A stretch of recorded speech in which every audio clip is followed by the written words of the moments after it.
You're listening to the Plastic Shift Podcast. Welcome to the Plastic Shift Podcast. I'm Madhav Malhotra, one of the students at the Plastic Shift, and I'm reaching out to several experts working to solve issues with plastic pollution. This podcast showcases unique perspectives on this massive problem to identify what its most important aspects are. Today, I'm interviewing Oksana Horodytska, a doctoral candidate researching at the Engineering for Circular Economy group at the University of Alicante in Spain. Her research studies waste management techniques in plastic flexible films, as well as the factors that lead to contamination of plastics in the recycling industry. I'd really love to hear, first of all, I saw your research in contamination, as I mentioned, but I know you must have a lot of other research interests, and I know you must be working on a lot more in the past. Could you quickly describe what your interests are and where you've been working in the past? Yes, I started working on industrial waste treatment after my degree. I've been working in a spin-off company in the University of Alicante, and we work on waste from the printing industry, plastic flexible films printing industry. Mm-hmm. So then I started my PhD, which is now I'm in my last year. So it's been like 3 years of research. We have focused on plastic waste management and specifically flexible films, flexible plastics. Our interests are mainly on upgrading plastics recycling, which means to improve the quality of the recycled products. Yep. And it's very interesting to hear about plastic films, especially because given other context, it does seem that with thin film products, like those are still mainly the products that still present problems for us in recycling.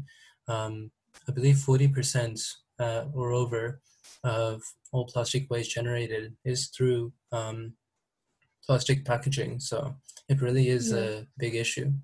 So through your research, could you describe a little bit of the initial findings when it comes to these thin film plastics or other plastics that are being recycled? What's the status quo of the quality of recycling right now? Mm-hmm. Yes, so for us, we work with 3 types of waste. It's post-industrial waste directly from the industry. The post-commercial waste is the plastic gathered in retailers like supermarkets and malls, for example. And the third type is the post-consumer or domestic waste. So these 3 types of waste streams have different qualities and they need different recycling procedures. Mm-hmm. So post-industrial is the best for recycling. For example, in Europe, it's almost 100% of this plastic is recycled, mechanically recycled. And the quality can be very good if the contamination is removed. For us, contamination is in post-industrial waste is mainly ink. Mm-hmm. You can imagine like the packaging, a flexible packaging is usually printed on the surface. So when you extrude this plastic, you obtain dark colored pellets. Mm-hmm. And these pellets are used for low value applications like trash bags or flower pots, pipelines, and others. So you can recycle it, and the recycling rates are high, but the application is low quality. So what can be done is to remove the ink from the surface before extrusion, so that you can obtain a clean and clear pellets that you can use in closed loop. And when it comes to the streams comparing the post-industrial waste versus the, say, post-consumer waste or post-commercial waste, would it be accurate to say that because when it comes to industrial applications, the types of plastic, the feedstock that is being used, um, it's less diverse, where you don't have as many different types of plastics being initially used, then it's simpler to recycle these plastic streams? Yes, for sure. Like one of the advantages of the post-industrial stream is the homogeneity. Mm-hmm. Like it's traceability and homogeneity, because you know where it comes from, so you know what it is, and you know how to treat it. On the other hand, the post-consumer waste, it's a mixture of polymers, polymer types, and grades, and it can be laminated, like multi-layer structures, Mm-hmm. which are very complicated to be recycled. It's one of the challenges. If you want to talk a little bit later about it. Yeah. And yeah, so post-consumer is for sure more challenging than post-industrial and post-commercial, and the focus there probably should be put on the sorting stage. Mm-hmm. And can you explain, so say for a layman, when it comes to these issues with contamination in plastics, what does that actually present a challenge in improving recycling rates when it comes to the recovery facilities doing the sorting, or the buyers that are in the end turning these plastics into new products? Well, regarding post-consumer flexible films, the main problem is the profitability, because they are very light. So you need to gather huge quantities of these materials in order to make profit, and you need to invest a lot of money in equipment. Mm-hmm. So it's high investment and low profitability. So in regarding sorting, so usually these materials during the sorting, they are just removed from the waste streams and sent to landfilling or incineration. Yeah, and I think that relationship is one of the things that it's not always clear. It seems like an obvious idea, like if you're not recycling the materials, well, they're being sent to the landfill. But when you think about it from that lens, the key issue is if you can figure out what these materials are that are contaminating the batch of plastics, say it's the films that can't be recycled, well, entire batches of plastic that you're getting in, well, now they might be sent to the landfill because of these contaminants. So it's a really important problem. Yes. Regarding domestic waste, sorting should be significantly improved. Mm-hmm. And when it comes to these improvements, in the next 5 years, what do you think are the main barriers to overcome in dealing with contamination, especially when it comes to this post-consumer waste? Yes, for me, the main barriers regarding recycling are, well, if you know the circular economy model, states that the plastic should be reused in a closed loop, and at the highest value, for the highest value. So you need a high quality.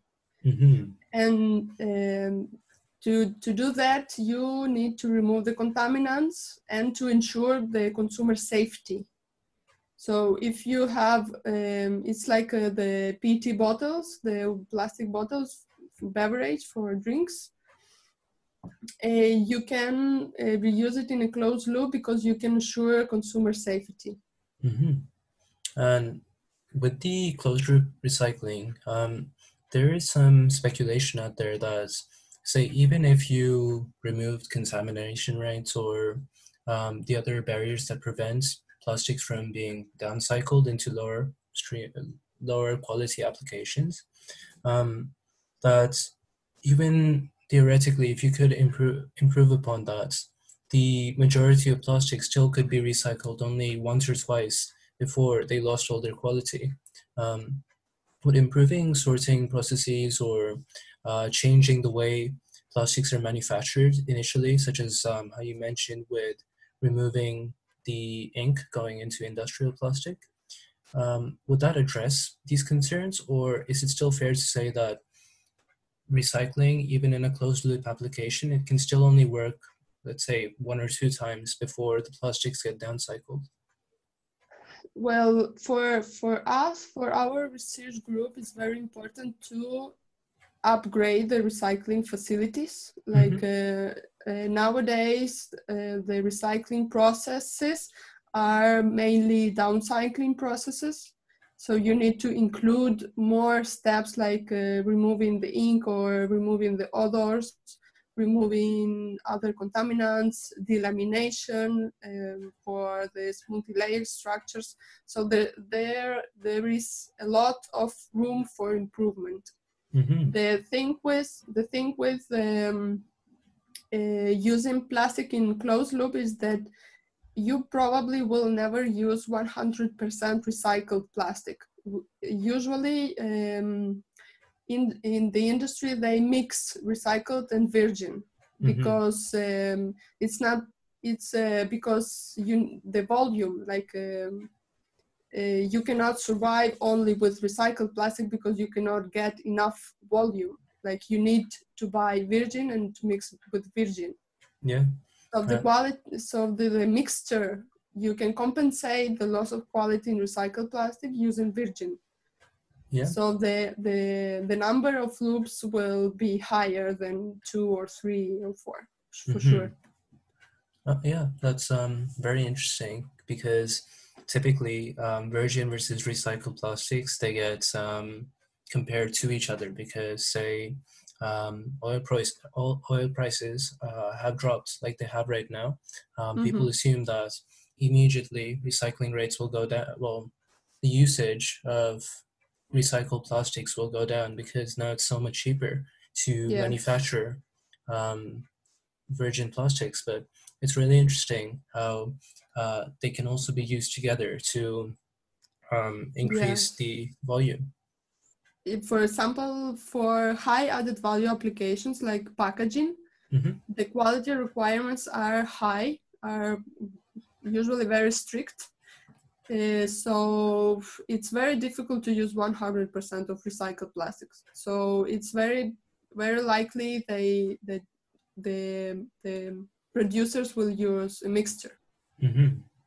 And when it comes to this issue of the quality of recycled plastic being lower for, say, due to contaminants, due to ink, and with plastic packaging especially, are there any promising approaches that you're seeing that are currently being studied or developed in the industry that could address these issues? Yes, well, I can talk about our research, what we are doing in the University of Alicante, because we collaborate very closely with the plastic industry. So we usually detect the problems they have and try to solve it from the university. So now we are working on the odors and the multi-layer structures. And we have developed a new technology for deodorization and for delamination. So we are trying to solve both of the problems. And I think we have 2 promising technologies that will be successful in the industry. And to explain to a layman what deodorization means and the translation of that into specific processes being used in recycling facilities, what would that look like in terms of the machinery involved, the processes? Yes, well, deodorization, it's a unit that will be placed in a recycling facility, like in the end of the line, for example. Mm-hmm. It's a column. It's like a distillation column, but what we use is water steam. Mm-hmm. So it will be like just a unit at the end of the recycling line. Yeah. And especially when it comes to upgrading these recycling facilities, could you describe the scalability of these in the future, especially given how, well, in the developed world and the developing world, things are very different, and there are unique challenges in each. Well, in Europe, we know that it might be easier, especially in countries like Germany, I don't know, north of Europe. Mm-hmm. So actually, some of the machinery companies, like companies producing machines for recycling, they already have some solutions for deodorizations. Mm-hmm. So it's already on the market. I think it will be in short time that it will enter the recycling industry. Yeah. Regarding developing countries, we have been in contact with a company from Brazil, for example. So in developing countries, the recycling industry is already being more and more important. Mm-hmm. And they are also interested in invest in new recycling equipment. And also, there are all these other challenges in developing countries, say with the informal recycling sector. We traced the production of plastic waste to the most common developing countries. About 60% comes from developing countries within Asia. And when it came to deploying these new waste management techniques, say in India right now, they're now starting to invest in incinerators and use that as an alternative to the current machinery they have to recycle plastics. And they don't always have that. Sometimes it's just informal dumps, but it's really interesting to see the unique challenges that came about there. For instance, like with supply chain issues, with environmental regulations, and all of these challenges that were just unique to the Indian economy and the waste management industry. And it's interesting to think about like how the spread of technology from developed to developing countries will play out in this new climate, I guess. Would you say that it's more promising in terms of when we do deploy these new technologies, we expect there to be a lot of challenges, but it seems that in developing countries, they're actually rapidly innovating.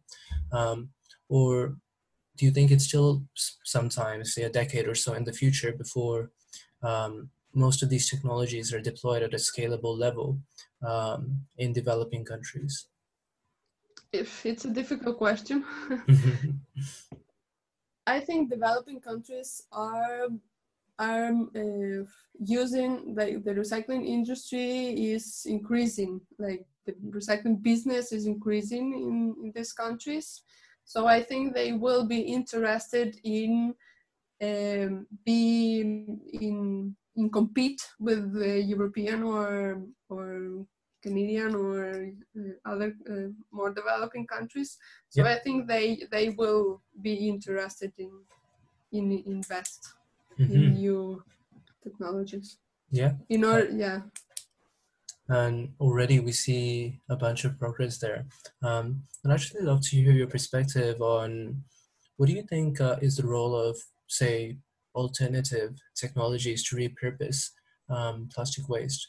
For instance, we are working on developing more effective processes for recycling plastic waste, but there's also alternatives like, say, turning plastics into pavement or shredding them down to make plastic bricks. But they've really been very small scale in deployment. Have you seen any real industrial application of these alternatives, or is it mainly still you have the typical recovery facilities with giant plants, machinery, high volume that are taking care of most waste?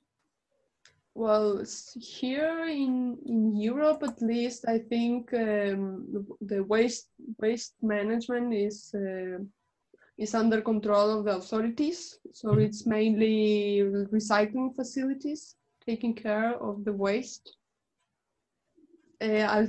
Alternative facilities, I'm not sure if they are working at large scale. Yeah.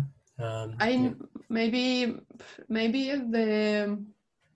some ongoing research on chemical recycling might be mentioned. Yeah. Yeah. But it's still at a very early stage of development. Yeah. Right now, mechanical recycling or incineration are the main waste treatment scenarios. Yeah. And given that, it seems like your perspective is very focused on the current main state of applications in the industry. And it's really great to hear about the close connections between Alicante University and the industry in practical applications. So thinking about that unique perspective, what would you say are more promising areas for people to be working on in the future, or say researching or studying? And where are the areas that currently lack attention right now? Well, I believe that consumer safety will be very important. It is very important already, and more and more research is conducted regarding this issue. It's the identification of non-intentionally added substances, the what we call deniers, because they can pose a risk for the consumers. So if you want to use recycled plastic from consumer waste for packaging, for example, we need to be sure that it will be safe. So and the information in this regard is still very scarce. I believe we need to do a lot of research in this area. Yeah, that's really great to hear. Thank you for all of these unique insights. I know when it comes to Europe as a whole, it seems like really you're the best in terms of progress being made in this industry. So it's really interesting to hear about the cutting edge of this new research, and hopefully when it comes to future research on these new areas, we can direct new attention there and get more people working on these problems that are really addressing the root causes of plastic pollution. If you're interested in learning more about Oksana's work, you can reach out to her via email or visit the website for the Engineering for Circular Economy group at the University of Alicante in the description.